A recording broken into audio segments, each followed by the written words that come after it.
Having a massive back and achieving that V-taper is probably the #1 goal for everyone, unless you like looking small. But there is so many crucial back training mistakes that people make which slow down their progress by a lot, or just overall make it impossible to ever get to that dream V-taper. That's why today I'm going to clear it all up for you, so that you can finally achieve what you want. First, you need to learn one very crucial thing about the back. You need to understand how it works and what it responds to. Once you know that, you will instantly eliminate at least half of the mistakes you are doing. The back is all about weighted stretch, that's what it responds to the best. You need to absolutely drill this piece of information into your head, because it's the key to growing a massive back. If you are not really sure what weighted stretch means, it simply refers to your back muscles getting stretched under load on both the top and the bottom part of the lift. So if you take the lat pull down for example, you want the maximum stretch in the bottom position but also in the top position. Unfortunately, most people are completely missing out on this due to their poor technique. And as we established, the weighted stretch is the most important thing for growing your back. So if you are missing out on it, of course that your back is going to look mediocre. So let's start with the most common mistakes on the lat pull down. The one mistake that is very prominent, especially in beginners, is that instead of pulling the bar to your upper chest, you pull it somewhere to your belly or your crotch, where it almost looks like that halfway through the exercise you changed your mind and decided that instead of the lat pull down you want to do the tricep push down instead. So you need to eliminate this. Always pull the bar towards your upper chest, and if you can touch your upper chest with the bar, that's perfect.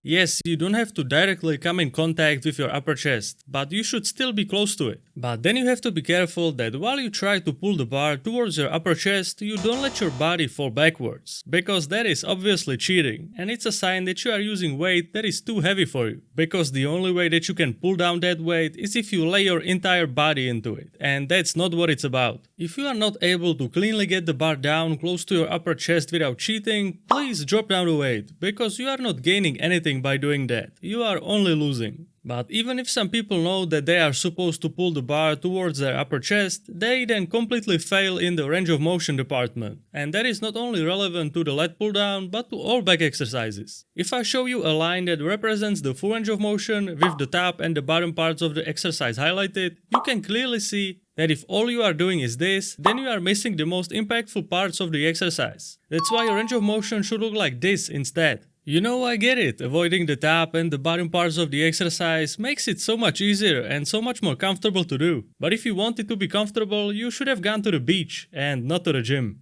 Now we need to talk about one other very important thing which just makes it straight up impossible for some people to do back exercises correctly.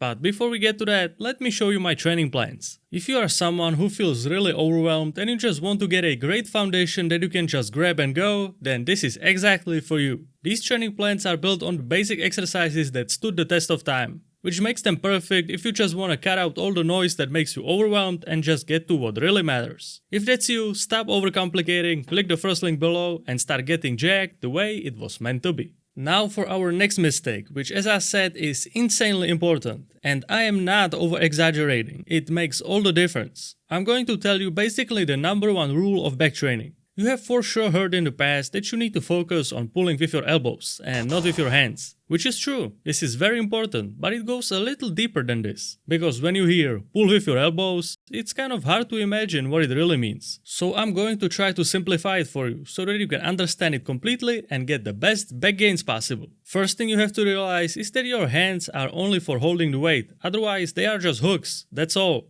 All the pulling is done by your elbows. And to pull with your elbows correctly, you need to remember one simple thing. Your forearms always need to be in line with the direction of the pull. Your forearms shouldn't be in this position or even this position. They always need to be perfectly aligned. This is how you pull with your elbows and not with your arms. And this is not only relevant for the lat pull down, this goes for all the back pulling exercises, so make sure that you remember this. Then the only thing left you need to succeed is to keep your chest up, back straight and make sure that your shoulders don't collapse. If you find it really difficult to hold this position and you are constantly crumbling, I have a recommendation for you. You should try exploring chest supported back exercises, because on exercises like that, your chest is supported, so your back won't be rounding. When you do that, you can purely focus on just correctly pulling the weight. And if you are struggling to keep your back straight, you are probably still relatively new to the gym, so having the freedom to just purely focus on improving your pulling will be very helpful. Also, if you are still relatively new to the gym or you have just never dove deeper into exercise selection, you need to know that there are two types of back exercises. And it's crucial that you do both of them, so let me explain. The two types of back exercises are 1. A vertical pull and 2. A horizontal pull.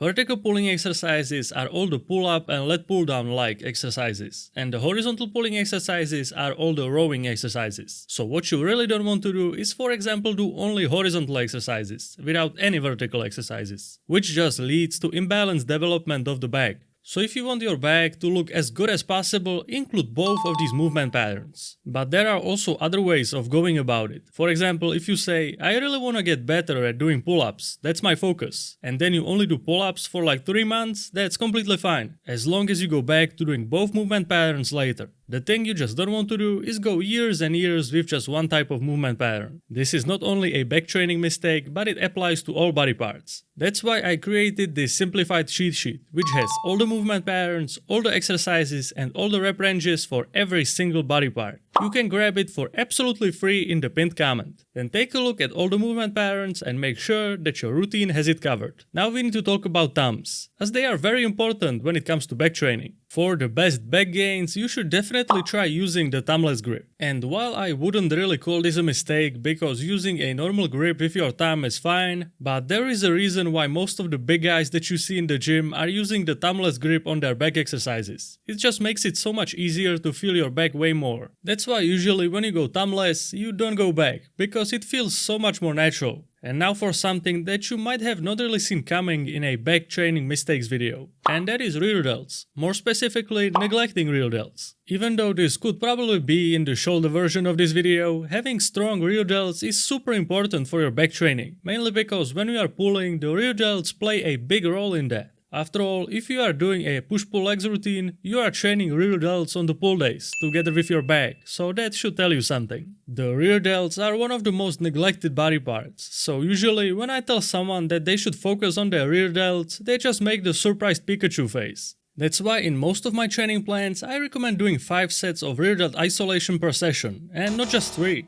Because majority of people are simply lacking in that department, so they need to do everything in their power to fix that. And this applies to you too, the one watching this video right now. Not only for the functionality, but also because having massive rear delts is gonna make you look so much bigger from the side, so it's just a no-brainer to train them. And you don't have to worry about some extra fatigue created by doing some more isolation work for your rear delts, because it's just that. Isolation. It only targets the small area of the body you are currently isolating, so your body won't be feeling beat up even if you do more sets than 3.